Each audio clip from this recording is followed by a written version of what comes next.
So hey guys, Nosib here and welcome back to my YouTube channel and Facebook page ফকরা নসিব। তো চারখান blog video করার পর বুঝলে আমি নিজেকে একদম সেলিব্রিটি মনে করে লেছি। ওর লাগে এতদিন ব্লগ ভিডিও দিতে পারিনি, এবার থেকে কন্টিনিউ ব্লগ ভিডিও দিব।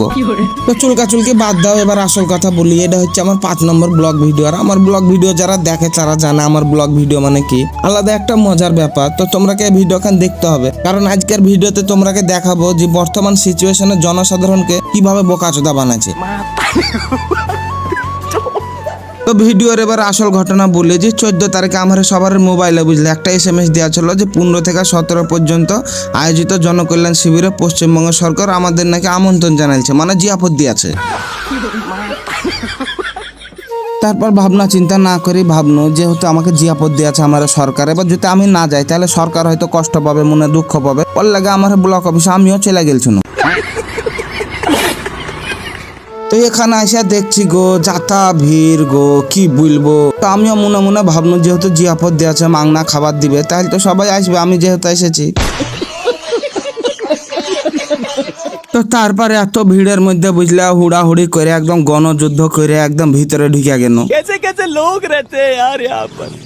তো ভিতরে এসে দেখছি যাতা বড় লাইন গো, রে বাপরে মাথা টাথা ঘুরিয়া যাবে এরকম ব্যাপার। তো তারপরে এত বড় লাইন দেখার পর আমি এই বন্ধু কিরণকে বললু, দেখ রে ভাই খোঁজলে এখানে খাবার দাবার দিচ্ছে না, অন্য কোনো ব্যাপার আছে। তো এখানে এই ভাই বলছে যেখানে খাবার দাবার দিচ্ছে না এখানে নাকি নতুন সরকার সব প্রকল্প চালু করে আছে, ওই সবের ফর্ম টর্ম ফিল আপ করা লিছে। দিয়ে আমিও মনে মনে ভাবছি রে শালা সরকার জিয়াপত দিয়ে আমার সাথে স্ক্যাম করে নিল। এবার আমিও মনে মনে ভাবনো না দাঁড়িয়ে থাকা কোনো লাভ নাই, আসল ঘটনা কি সেটা জানতে হবে। এত লাইন দাঁড়াইছে গো ভাই, এদিকে এক লাইন ওদিকে মেয়েদের 2টা 3টা মোটে 4-5টা লাইন দাঁড়াইছে। এক একটা লাইনে প্রায় ধরো 300-400 টাকা করে মানুষ দাঁড়িয়ে আছে। দিয়ে আমিও ভাবছি যে এতজনা মানুষ লাইনে কি করে দাঁড়িয়ে আছে, আমার তো লাইন দেখি বিচি গরম হয়ে যাচ্ছে।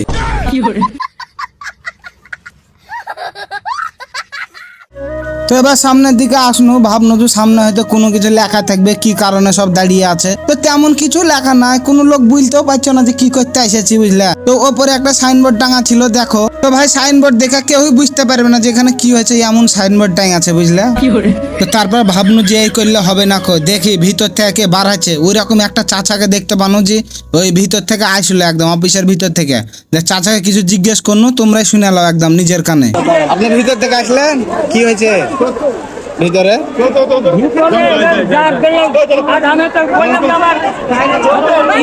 বেকার ভাতা মেখো আছে, স্বাস্থ্য সাথী নাই, কম্পিউটার থেকে আছে।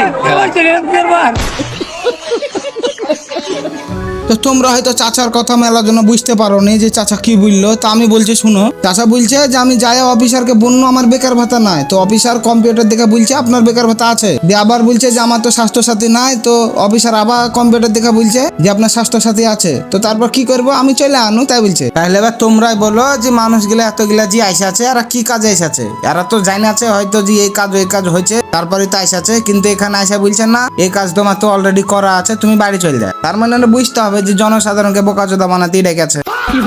তাহলে বুঝতে পারছো ভাই, এইসব কাজে কিন্তু ভাই সৎ পথে খাইটা খাওয়া মানুষ গিলানি হয়রানি হয়। তো এরকম দেখো আর একটা ভাইকে জিজ্ঞেস করলো যে তুমি কি করতে এসেছো। তো ভাই এবার কি বলছে দেখো, তোমরা নিজের কানে শুনো। কি করতে এসেছো বলে?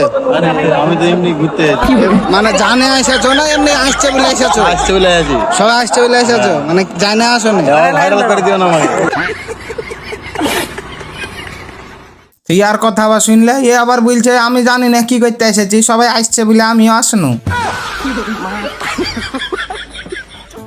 তো এসব কেলোর কীর্তি দেখা শোনার পর আর ভালো লাগলো না, এবার বাইরের দিকে চলে আনো, এবার বাড়ির দিকে রওনা দিয়ে দিন। তো ভিডিও এখন ভালো খারাপ যা হয়েছে লাইক কমেন্ট শেয়ার করে দিলেই হবে। আর এরকম মজার ব্লগ দেখতে হলে আমার ইউটিউব থেকে দেখলে চ্যানেলটা সাবস্ক্রাইব করে দিতে হবে, আর ফেসবুক থেকে দেখলে ফেসবুক পেজটাকে ফলো করে দিতে হবে। তো ফকরা নসিব জিন্দাবাদ, বাই।